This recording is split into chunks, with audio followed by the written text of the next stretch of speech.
Panorama group, जो सोचता है वो करता है। आपके अपने सपनों का आशियाना। आप बात कर लीजिए सासाराम की सीट की बात कर लीजिए, और सभी के सभी मैक्सिमम मतलब 80% उम्मीदवार वैसे थे लोजपा के 2020 में जिन्होंने मत हासिल किया था, वो बीजेपी से आए हुए बड़े नेता थे। चाहे वो रामेश्वर चौरसिया थे, चाहे वह राजेंद्र सिंह थे, चाहे उषा विद्यार्थी, इंदु कश्यप, हाँ जो भी आपको फेरिस्त लंबी है। तो मसला यहाँ फंसा है। लेकिन इन सब के बाद भी हम कह रहे हैं कि चिराग पासवान एनडीए नहीं छोड़ेंगे, क्योंकि तेजस्वी यादव के साथ वो नहीं जा सकते जी, नहीं जा सकते। वे तेजस्वी यादव के मुकाबले अपने को आगे ले जाना चाहते हैं। और प्रशांत किशोर वाली बात बहुत सच होती दिखाई नहीं पड़ती, जो हाइपोथेटिकल चर्चा है कि प्रशांत किशोर एक तीसरा समीकरण बन सकता है। हाँ, उसकी संभावना देखिए, वो बन जाए तो बहुत बड़ा समीकरण हो जाएगा, बहुत बड़ा समीकरण हो जाएगा। लेकिन जो आपने कहा ना कि वो हॉट टॉपिक, हॉट मैन, सब कुछ जो भी है, तो चिराग ने एक और काम कर लिया है कि महागठबंधन में करीब अपने चाचा पशुपति पारस की एंट्री रोक दी है, बैन कर दिया। हाँ, रोक दिए। बैन तो ये नहीं कर सकते हैं, मतलब इन्होंने प्रयास किया है कि चाचा को एंट्री वहां भी न मिले। देखिए, कई लोग कह रहे थे कि अलौली से विधानसभा चुनाव लड़ सकते हैं, लेकिन अलौली से वे नहीं लड़ेंगे, क्योंकि चिराग पासवान मानते कि उनका ऑरा बहुत बड़ा हो चुका है और अलौली उनका गृह क्षेत्र है। बिल्कुल। फिर वहां पशुपति पारस के बेटे चुनाव लड़ने जा रहे हैं, तो क्या खबर होगी कि भाई पशुपति पारस के बेटे से लड़ने के लिए चिराग पासवान को दिल्ली से अलौली आना पड़ा। बिल्कुल, खुद मैदान में उतरना पड़ा। जी। तो चिराग पासवान को लेकर अभी दांवपेच है। चिराग पासवान बिहार की राजनीति में कुछ नया सर्जिकल स्ट्राइक कर सकते हैं, लेकिन आखिर में एनडीए में ही रहेंगे, यह बात तय है। अब 20 से 25 सीटों में कोई अंक होगा, उनके मंत्रालय का वजन बढ़ सकता है, उनकी पार्टी के कई लोगों को आयोग बोर्ड में कुछ जगह मिल सकती है, राज्यसभा की एक सीट भी भविष्य के लिए बात हो सकती है। अब देखना होगा क्या होगा। बिल्कुल। तो देखिए, अगली सीट पर हम चर्चा कर लेते हैं। अगली सीट जिसका हम जिक्र करने जा रहे हैं वो है नवादा की सीट। क्या सुगबुगाहट है नवादा में?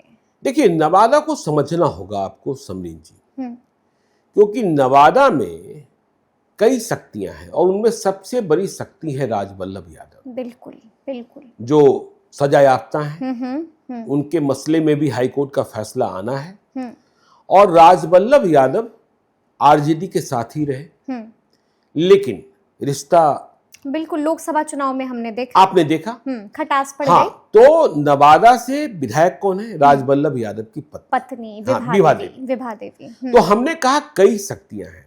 तो नवादा की राजनीति में राजवल्लभ यादव और कौशल यादव दो ऐसे शख्स जिनके आमने सामने झगड़ा है, ठीक है ना, 32-36 का संबंध है, जो एक इधर, एक इधर होंगे, दूसरा उधर होगा। तो आपने देखा कि लोकसभा चुनाव के दौरान राजवल्लभ यादव बिदके हुए थे। बिल्कुल।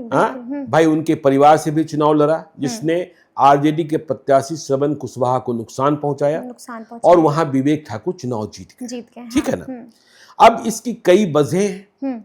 वजह यह भी कही जाती है कि राजवल्लभ यादव को लगता है कि जब महागठबंधन की सरकार थी तो हमें मदद नहीं दी गई। हमें मदद भाई किसी ने नहीं किया, जैसा आरोप अनंत सिंह भी लगाते रहे हैं। बिल्कुल। तो बीच में यह कहा जा रहा था कि विभा देवी, जो राजवल्लभ यादव की पत्नी है, नवादा की मौजूदा आरजेडी विधायक है, वह जेडीयू की ओर जा सकती है।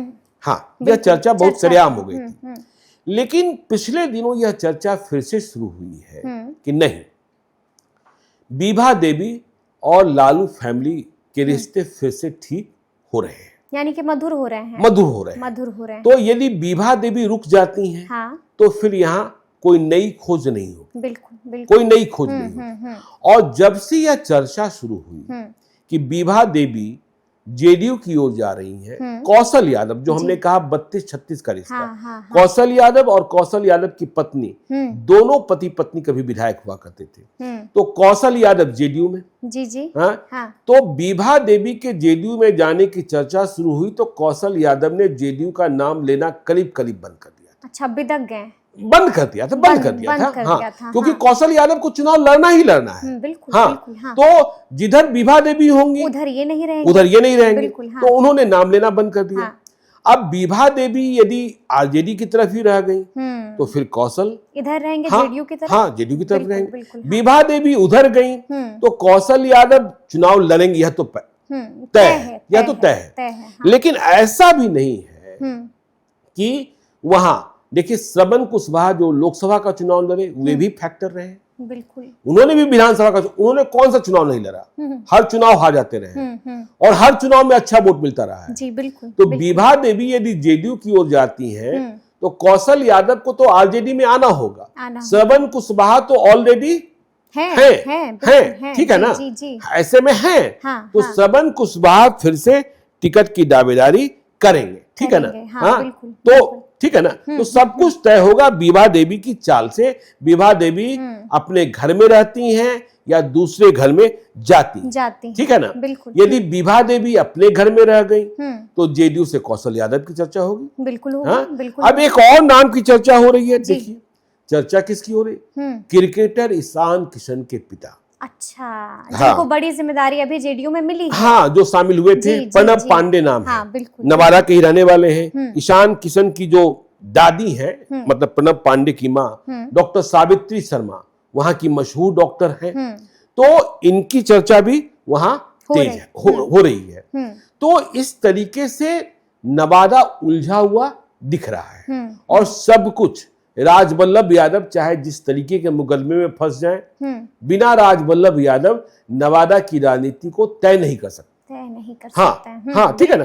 और देखिए राजवल्लभ यादव आरजेडी में सिर्फ अपने लिए या विभा देवी के लिए ही टिकट नहीं लेते थे, उनके कई चेले चपाटी भी आरजेडी का टिकट प्राप्त करते थे और वे विधायक बन जाते थे, ठीक है ना। चाहे वह रजौली विधानसभा की बात हो चाहे बाकी की बात हो।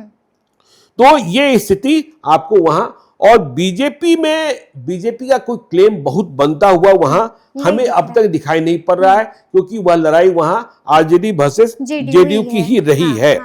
लेकिन जनसुराज बिल्कुल, तो आप तो मिलती ही रहती है मसीहुद्दीन, हाँ, जी बिल्कुल, मसीहुद्दीन मुखर प्रवक्ता, हाँ, मुखर प्रवक्ता, जी, हाँ, ठीक है ना। पहले अरुण कुमार के सहयोगी हुआ करते थे, चुनाव भी इन्होंने लड़ा है। अब कितनी संभावना है कितनी संभावना नहीं है मुझे नहीं पता, ठीक है ना। हाँ। लेकिन मसीहुद्दीन का नाम लगे हुए हैं, ठीक है ना। अब प्रशांत किशोर उन्हें इस लायक मानेंगे नहीं मानेंगे, वह चुनाव लड़ने की ताकत रखते हैं नहीं रखते हैं, हाँ। यह सब बातें देखी जाएगी। तो हमने कहा कि जेडीयू, ठीक है, कौशल यादव, प्रणब पांडे, बीजेपी से कोई दिखाई नहीं पड़ रहा, लेकिन एलजेपी आज से धीरेन्द्र कुमार मुन्ना, इनकी दावेदारी, मतलब चिराग पासवान की पार्टी से। धीरेन्द्र कुमार मुन्ना पहले हिंदुस्तानी आवाम पार्टी में हुआ करते थे, उन्होंने चुनाव भी लड़ा था और आजकल लोजपा, हाँ, उनके प्रवक्ता हैं, ठीक है ना। तो यह भी अच्छी दावेदारी पेश कर रहे हैं। और यहाँ एक निर्दलीय उम्मीदवार की चर्चा भी देखिए। अब यह निर्दलीय होंगे या कहीं और चले जाएंगे, लेकिन चुनाव लड़ेंगे, ये तो तय है। हाँ, ये तो तय है। जनसुराज का दरवाजा भी खुल सकता है, बिल्कुल खुल सकता है। हाँ। तो इनका नाम है अनुज सिंह, अच्छा, ठीक है ना। ये मॉडर्न ग्रुप ऑफ एजुकेशन है, उसके मालिक हैं। माल जाल में कोई दिक्कत नहीं है और किसी भी तरीके से इन्हें चुनाव लड़ना है। देखिए ये लोकसभा भी लड़ना चाहते थे। अच्छा, लोकसभा चुनाव लड़ने की इन्होंने तैयारी कर ली थी और कहा जाता है कि चिराग पासवान से बातचीत भी हो गई थी। अच्छा, और चिराग पासवान के नवादा आने के लिए हेलीकॉप्टर की बुकिंग भी हो गई थी। जी। लेकिन अंतिम में खेल क्या बिगड़ा, कैसे बिगड़ा, या फिर यह बात हो गई कि भाई चिराग पासवान को नवादा की सीट मिल ही नहीं रही है, सीट तो चली गई बीजेपी के खाते में, नवादा की सीट छूट गई। चंदन सिंह पहले जीते हुए थे, तो विवेक ठाकुर बीजेपी से लड़े और जीत भी गए। हाँ, जीत भी गए। तो अनुज सिंह यह चुनाव लड़ेंगे, ये तो तय है। हाँ, ये तय है। तो यह नवादा की स्थिति है।